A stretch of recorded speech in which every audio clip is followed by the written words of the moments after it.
게시판에 바보라고 글씨를 쓰는 커서 마우스를 잡은 사람이 없을 뿐 아니라 인터넷 연결도 끊긴 상태입니다. 노트북 카메라가 켜지더니 집에 있는 아이를 찍기도 하고 컴퓨터 주인의 개인정보뿐 아니라 또 올게라는 섬뜩한 메시지까지 남깁니다. 해킹이라고 판단한 제보자가 인터넷 모뎀과 IP 주소를 바꿨지만 무용지물이었습니다. 지금 저 가정에서는 일반 데스크탑 PC 2대, 그다음에 노트북 2대가 있었죠. 근데 그 4대의 컴퓨터가 전부 다 해킹을 당한 걸로 추정이 되고요. 근데 이제 문제는 인터넷선도 다 뽑았고, IP 주소도 예, 바꾸고. 그다음에 모뎀도 다 바꿨고, 그렇죠?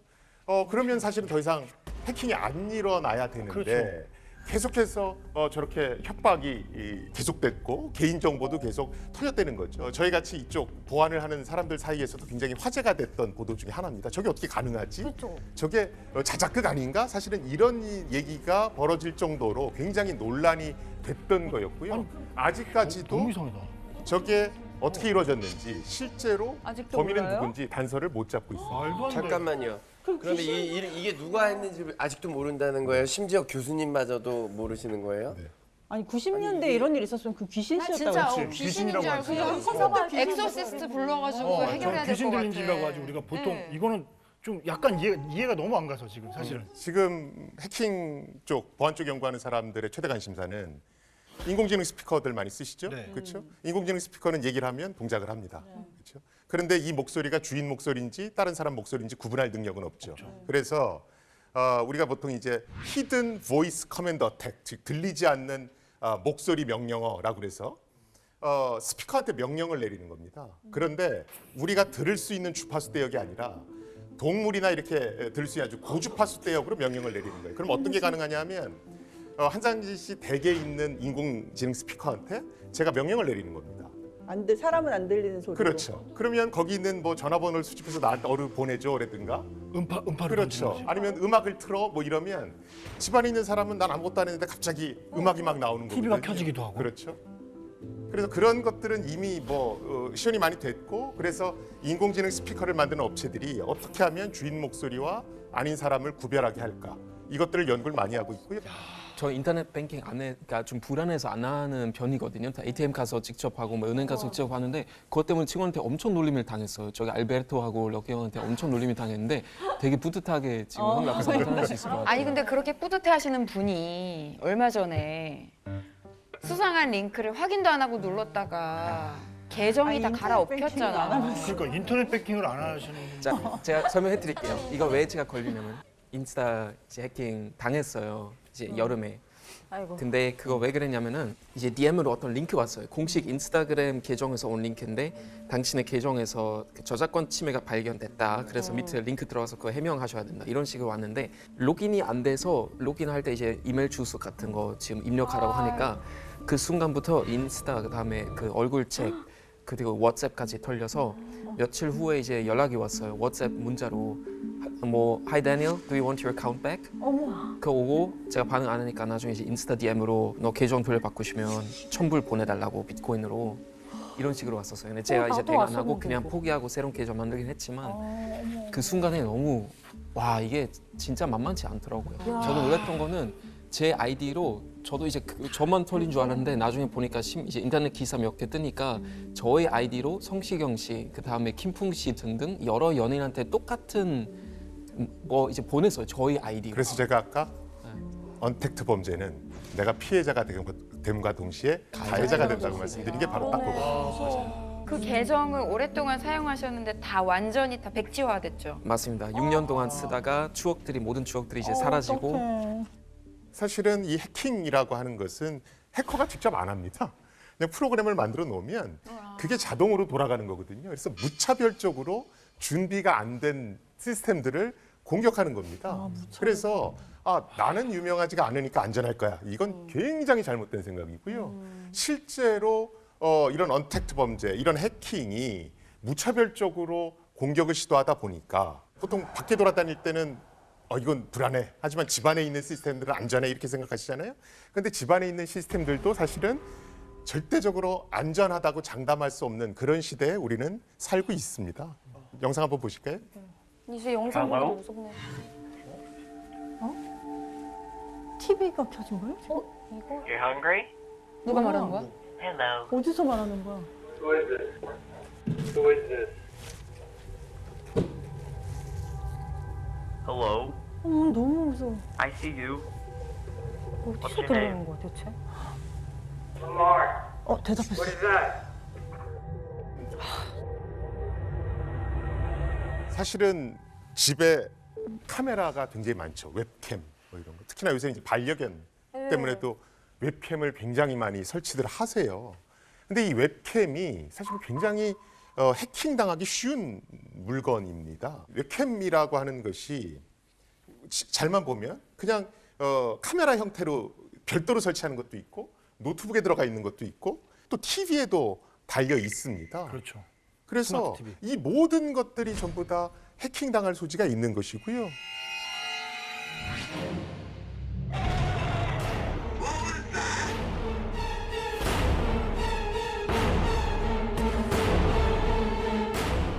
실제로 예전에 우리나라에서 그 사드 미사일을 도입하면서 그 중국과의 관계가 굉장히 안 좋아졌을 때가 있잖아요. 그때 중국 네티즌들이 한국의 본때를 보여줘야 되겠다. 그래서 그동안 한국에 있는 웹캠을 해킹해서 찍었던 몰래카메라 영상을 대방출하기 시작을 했어요. 어머.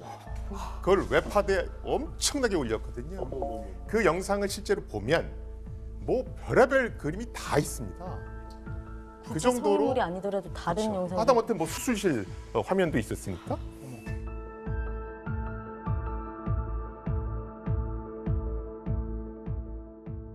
카메라, 뭐 무선 공유기 이런 것들 이제 많이 쓰시잖아요. 무선 공유기 관리 어떻게 하십니까? 카메라 관리 어떻게 하십니까? 이렇게 여쭤보면 저 비밀번호 설정했습니다. 이렇게 얘기들 하세요. 그쵸. 그렇죠? 근데 문제는 비밀번호가 2개가 있다는 게 문제입니다. 2개 있던데 맞아. 하나는 접속자용 비밀번호, 맞아요. 하나는 관리자용 비밀번호. 맞다. 뒤에 보니까 2개 맞아. 그럼 그 관리자가 그 비밀번호를 하면 내가 쓰겠다 하면 그걸 해킹 당하는 거예요? 그렇죠. 보통은 접속자용 비밀번호도 보통 000 이렇게 나오고 관리자용 비밀번호도 000 이렇게 초기에는 그렇게 설정돼서 나옵니다. 공장에서 나오니까. 처음 설치할 때 이 2가지를 다 바꿔주셔야 되거든요. 그런데 보통은 접속용 비밀번호만 바꾸시죠. 관리자용 비밀번호 그대로 두고. 전혀 몰랐어. 관리자가 아니니까. 그렇죠. 아니 사실은 관리자인 건데. 관리자인지 왜냐하면 몰랐어요. 그걸 내가 집에다 설치해서 내가 운영하니까. 그런데 이제 그것들을 0000 요대로 그대로 놔두시면 해커들이 들어와서 원격에서 마음대로 조종을 하는 겁니다. 아까 같은 그런 영상처럼요. 해외에서도 요즘에는 이 자율주행 그 시스템을 해킹을 해가지고 뭐 사고도 나고 뭐 이런 사례들이 좀 생기는 것 같은데 이런 문제들도 좀 커지고 있는 건가요? 사실은 해커가 굉장히 유명한 해커 한 명이 자동차 해킹에 대해서 공개 시연을 한 적이 있습니다. 그래서 2015년에 방송국 기자를 초청해 놓고 그 당시에 최첨단 차량을 몰고 고속도로로 나가게 했습니다. 이제 어떤 일이 벌어지냐면 앞에 그 내비게이터 나오는 그 네모 박스 있잖아요. 거기에 이제 해커의 사진이 딱 뜨기 시작합니다. 그러다가 차가 막 달리고 있는데 갑자기 락이 전부 다 걸려 문이 전부 다 잠깁니다. 철컥. 그러다가 영화네. 워셔액이 막 나오면서 앞을 못 보게 해요. 그리고 계기판이 꺼져 대시보드가 꺼져서 내가 몇 킬로로 가는지를 알 수 없게 합니다. 그 다음에 핸들하고 악셀레이터 브레이크를 마음대로 조작해서 또랑이 이렇게 쳐박히기까지 하는 것까지. 그게 방송으로 실제로 나갔었고요. 실제 이런 일이 발생한 이후로 그게 굉장히 유명한 회사인데 차량 140만 대가 리콜됐습니다. 그러니까 그 해커는 약간 공공의 화이트 해커 같은 거예요? 공공의 이익을 위해서 보여주려고. 그 사람은 사실은 전직 미국 정보기관 출신의 굉장히 유명한 해커고요. 사실은 커넥티드 카, 첨단 차량이 이렇게 불안전하고 위험함에도 불구하고 자동차 제조업체들이 너무 안이하게 대응했다. 그래서 본때를 보여주겠다라고 해서 작정해서 그 해킹 시연을 한 겁니다. 저는 그게 그 기술이라는 게 이게 돌아갈 수는 없잖아요. 사실은 그냥 인류의 진보를 보면은 이거를 분명히 우리가 계속 그렇게 경운기 달구지 타고 다니지 않았듯이 뭔가 발전을 해도 그거를 잘 다룰 수가 있어야 될 텐데 어떻게 하면 될까요? 사실은 우리 주변에 있는 것, 내 개인정보가 가장 많이 노출될 가능성이 있는 것, 그런 것들부터 좀 잘 관리할 필요가 있습니다. 우리 주변에 있는 것, 내 또 하나의 분신이면서 어떤 언택트 범죄 통로로 가장 많이 이용되는 게 뭘까요? 핸드폰. 휴대폰. 핸드폰. 그렇죠. 그러니까 해커 입장에서는 굉장히 해킹하기 쉬운 장비 중에 하나입니다. 그러니까 이것들을 가져갔을 때 굉장히 큰 어떤 이득을 볼 수도 있거든요. 그래서 사실은 이 스마트폰을 잘 관리하는 일이 사실은 정보 보호의 어떤 시작이라고도 볼 수가 있습니다. 어떻게 조금 관리해야 될까요? 거기 있어서 제일 중요한 게 첫 번째는 비밀번호 관리를 잘하는 겁니다. 그 비밀번호 자체를 조금은 어렵게. 복잡한 비밀번호, 이게 외기 귀찮더라도 그걸 설정하시는 필요가 있어요. 왜 그러냐면 그게 매년 통계가 나오는데 전 세계 사람들이 가장 많이 쓰는 비밀번호가 1, 2, 3, 4, 5 아니면 패스워드입니다.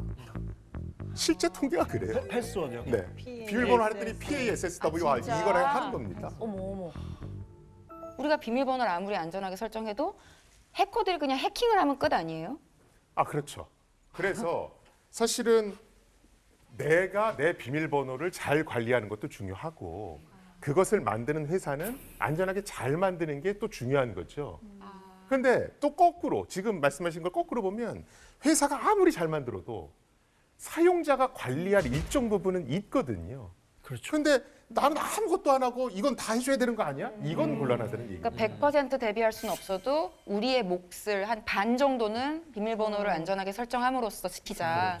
아니 무슨 대비책을 놔주셔야 되는 거 아닙니까? 이 정도면 오늘 저희 미래 수업 제가 지금 미래부터 지금까지 쭉 나오면서 가장 멘붕되는 시간이거든요. 저도 제가 아까도 이제 말씀드렸지만 이런 어떤 언택트 상의 여러 가지 문제를 해결하기 위해서 일단 충분한 공론화의 장이 펼쳐지고 나면 그 다음부터 할 수 있는 것은 일단은 사실은 정보기관, 우리 수사기관이 기술력을 키우는 거죠.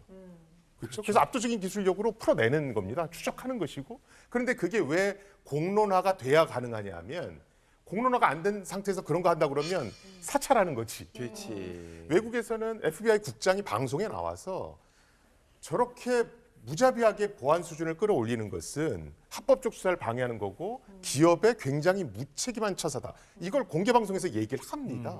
이건 언론이 뒷받침을 해주기 때문에 하는 거거든요. 다뤄준다는 얘기죠. 옳다는 얘기가 아닙니다. 맞습니다. 공론화의 장을 마련해 주는 거거든요. 그래서 일단 공론화 장을 만드는 게 먼저, 그 다음에 정부는 충분한 기술력을 확보해야 되는 거고요.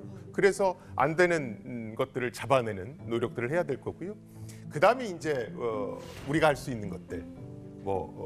비밀번호 같은 관리를 잘한다든가. 맞아. 그런데 요새는 미국의 글로벌 IT 기업들은 전부 다 이중 인증을 권하고 있고요. 예, 그 정도로 이제 비밀번호 하나 갖고는 이제 좀 부족하다라고 생각을 하는 겁니다. 그래서 그것들을 이제 해주셔야 되고, 그다음에 세 번째가 업데이트를 좀 충실히 하실 필요가 있습니다. 내 PC가 최신 버전으로 업데이트돼 있으면 방어할 또 수 어느 정도 방어할 수는 있습니다. 내 몸이 건강하면 감기 바이러스가 들어와도 좀 견디잖아요. 그렇죠? 그래서 업데이트는 사실은 굉장히 중요합니다. 영양제 같은 느낌이네. 영양제 꾸준히 잘 먹으면 병도 안 생기는 것처럼. 무조건 업데이트. 그런데 이 IoT 기기들의 업데이트를 생각 외로 안 하세요. 복잡하고 막. 잠깐 동안 그렇지. 꺼줘야 되잖아요. 전원이 맞아. 잠깐 꺼지는 것도 싫고 맞아요. 그거 꺼지는 게 싫지 사실은. 꺼지는 동안 뭐 못하니까. 기다려야 되고. 그게 싫지. 마지막으로 제가 말씀드리고 싶은 건 이제 우리 아기들, 특히나 이제 코로나 때문에 여러 가지 언택트 환경에 노출된 우리 아기들한테 정보보 안전 교육을 좀 시킬 필요가 있습니다. 옛날에 우리가 야, 모르는 아저씨가 아이스크림 사준다 그러면 쫓아가면 안 된다? 안 돼. 이런 얘기 되게 많이 했잖아요. 그거하고 랜덤 채팅방이 똑같다라고 보시면 돼요. 랜덤 채팅방이 신문에 났을 때 대다수의 어른들은 야, 이거 나쁜 애들이 나 하는 거 아니야? 랜덤 채팅방 같은 거 하니까 이런 거 당한 거지. 사실 이렇게 봤거든요. 그런데 실제 그 수치를 보면 랜덤 채팅방을 이용하는 학생 수는 굉장히 높습니다. 진짜 많다고 이게 그러더라고요. 왜 그러냐면 랜덤 채팅방은 불특정 다수, 그러니까 익명의 사람하고 대화를 나누는 거예요. 자, 우리 전부 다 먹고 살기 바쁘고 뭐 부모한테 뭐 얘기하려고 그러면 부모라 뭐 이런단 말이죠. 우리 학생들은 얘기할 상대가 없는 거예요. 그런 데서 랜덤 채팅방은 굉장히 중요한 역할을 하죠. 누군가가 내 말을 들어주니까, 나하고 대화를 나누니까. 그런데 거기에 굉장히 상냥한 사람이 얘기를 자꾸 들어줍니다. 그러면 거기다 자꾸 더 많은 걸 털어놓게 되죠. 그러면서 어떤 프로그램이 있으니까 한번 깔아봐. 그리고 링크를 주죠. 그리고 그걸 설치하면 내 휴대폰 번호부터 시작해서 싹 다 이제 빼가는 겁니다. 그럼 그 다음부터 협박을 하는 거죠. 너 그동안 얘기했던 거 친구들한테 뿌린다. 엄마 아빠한테 얘기한다. 너무 악랄하다. 그러니까 랜덤 채팅방은 저 나쁜 애들이나 쓴 거니까 우리 애들은 안심할까? 이게 아니고 랜덤 채팅방을 애들이 왜 하지? 그건 이 사건에서 어떤 시작이었을까? 그다음에 뭐 텔레그램의 양면성은 뭐였지? 이런 것들을 애들하고 얘기하면서 그런 것들에 대해서 조심성을 스스로 가질 수 있도록 그것에 대해 심각성을 인지할 수 있도록 하는 그런 기본적인 교육부터 제가 보기에는 먼저 돼야 그다음에 이제 그 다음 단계로 넘어갈 수 있다라고 생각을 합니다.